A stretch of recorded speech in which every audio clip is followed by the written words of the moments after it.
Say guys for the people. Tikunokunotoni. Yo. Mwari wezvo kwatitangomutenda because takambota struggle yekuti kwakabva kanaya takamboafekitika makomba edu tikakupa futi tikadiya kazara mvura asi takaramba takashingirira guys asana mboshingirira pane imba semushingirira ndiri kuita pano pastand mazuva ndanga nchihwawa tsitsi kuti nhai mwari makolama akanzi adhirika yese adhirika kunzi adhirikira hakuna zvichabuda makutomirira kuti mugofukunyura zvepakutanga ndaihwa urombo so ndosaka ndamaiwana ndainyanya kudii kushingirira nyange mukapfunapfuna ndaiuya nyange ukadise ndaiuya so nhasi apa ndachimbotendera chimboona because every time patouya kuno kutotendera tichasa marodzi kuti rodhi yakupindika ndeipi pamwe pacho panovhagwa nevaridzi verengi vari vestand pamwe pacho nepandanga panenge pachinyudza sepapane pangu patadiscover tichange chakase chikwanisa kupinda because for the past 3 days kwakusiri kunaya so uyai muone saka apa because client yedu yakatindira kuti inside but mozviona kuti abekfiliwa amozviona saka rabekfiliwa iri ndo rashandiswa panapa joint imwe iri yamukuonayo abekfiliwa esaya mukuona abekfiliwa kwesoko kwabekfiliwa kwesoko abekfiliwa izvi vakumbozvivashaaazviona kuti chinhu chakambaikosha zvese zvakandozvipuranga zvamuri kuona izvi zvazvichishanda pakuti ashataring yedu uyu kusvika kwesoko kwese kwamuri kuona kwesoko nemamwe ari padhuze iwaya anga achishanda ese pakuti ashataring saka mabvisa ese macolumns then kwesoko kwadi kureva kuti ingadei takati delayei mvura yakazanyasa kunaya munairo chaiyo kuti kunoita everyday pikerere ese makolam edu aiparara ese toshaa kuti ashandirei so now tapedza kubekfilap mwari wakanaka yeka mwari wakanaka zvokwadi so taakuda kubvisa ivhu rese reblack ribude tikabvisa ivhu reblack ramukuona rese iro rakaita mazihipiro rose iro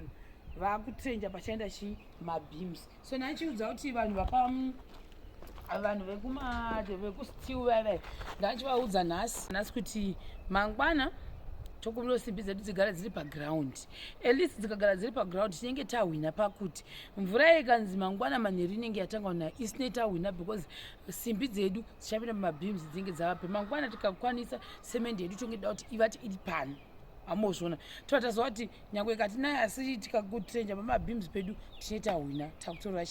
mabhims toraikira yedu takumirira kuita backfilling neslab client yedu anombozororawo at least ndopandisaka mukuona kuti evident kuti apikerere it's not all about money it's about kuti munhu achafila sei achaafektwa sei neprojekti yake ikagumira muzhira amozviona saka kunokukangonzi kwashava chete totouya kangonzi kwashava chete totouya and I'm very thankful netimu yati kushanda nayo kuti apa ndisvika kudonha amozviona mazihipi anga aripo apa apenhera uya timboona pamapa sauya ona zvakaita double tononzi double ringe resi macolumns 2 singu ndo iro ramukuonapo iroro ndozvimaspesa zvakabuda izvo ndonenge tinzi singu irorero saka tasai makomo ari apa esa sa hapazotrenje kuti mabhims saka toda kubudisa ivhu ramukuona rese dhaga iri amozviona mese makombo ogoga zvikanhu vangu muri kumainei tikati hatisi kumaina pakaipa guys for the people nyangwe nemiwo tarai pandiri pamusoro pegomo chaipo wozviona ndopa ndakamira tarai uya kunoone madhabhuru kuti dhabhuru umaona pathingi ukamatadza panombonyatsomaona ese ati kwabackfilling mesomo kwese kuenda uko kumfront uko kwati kwabackfilling nekubheki uko kwamuri kuona kwese kwati kwabackfilling kwatabva ukoko muchidzoka mbinda kufront uko uchiuya uko mozviona yatimboona mamwe acho futi tione asi kana kwakanaya hamukuona kuti zvizvi kwakanaka kudai apa gazi ndakatsvana mafuta zvino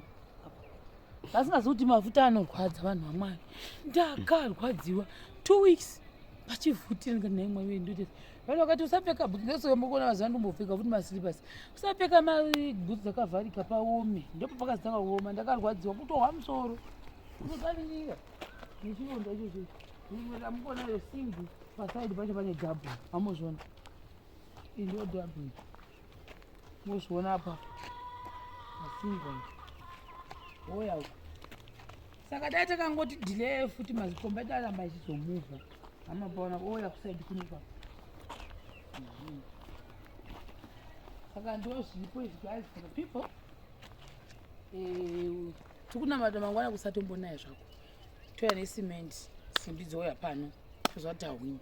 washati pana usati washuya ri ukoyo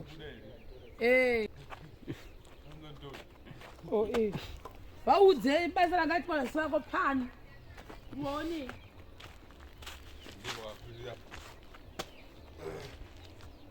ewa pakashandwa chaizvo sofaidi isusu haya sandanyazokuona kuti kufamba sei but aiwa pakarwa basa saka makuita chi next time takubvisa ivhu rese reblack vatadze irese vaukona mahipari toribvisa rose rakabviswa rose injiniya taakumudeedza kana injiniya auya ochitiudza kuti taakufanira kutrenja sei iye zvaanoda hatingotangi kutrenja asipo then vanhu kutanga kutrenja zvekuda nainjiniya uya tatrenja izvezvo vanhu vesiti ndofunga vanouya vachizorukaruka stiu dzavo simbi idzodzo injiniya vauya patakuchera iko zvino izvi dzakabhadharwa zvazokudhara saka ni injiniya wauya futi oinspector kana apedza vodigwa injiniya wauya oinspector ndo zviripo then tozoudzwa kuti what's next I think ndo panozoti kuti malaini kwebrickwork after that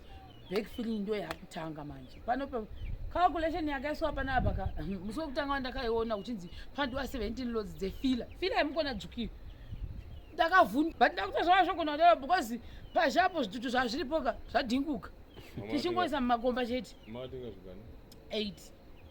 zvatakaisa but pa8 papapaka zvimwe zviri kutanga uko kwese ukoko wazaitaka offloader oti gudigudu yobasa dzaizonyura ka yomboenda dzimwe dzombodhonzana zodii saka I think apa pandongati katasa panogona basa apa nanga 2 or 3 la 3 and 4 saka pakashe papinda asaka uya mamwe matatu kubvisa backfilling waza ndipachadira pachasimudzwa futi mabricks injiniya akakalkuleta 17 panorikubuda iri ndorazvozotopera iri harishandi iri ngaribude iri haritoshandisa chose futi rimwe pamusoro ka iro rine uswa rese because apa vachatrenja ka papedza kutrenja ka tazodero pachazouya ndo pachatanga kungopinda marori zvokuti tichiona matototi mwari dai vatikomborera so that marori edu anenge achiuya achioffloadira mukati munomu vamwe vachitopinza zvive zvitori easy let's see kuti zvichafamba sei but anyway ndo zviripo guys for the people sazvira kuti tichangomamanikidzira kuti akwanere mumatini madhaka ari kubuda ari kubuda haasi kupinda andora kuti kubuda ari tikumaisa uku kukuzho makanyura marori nemu matope waya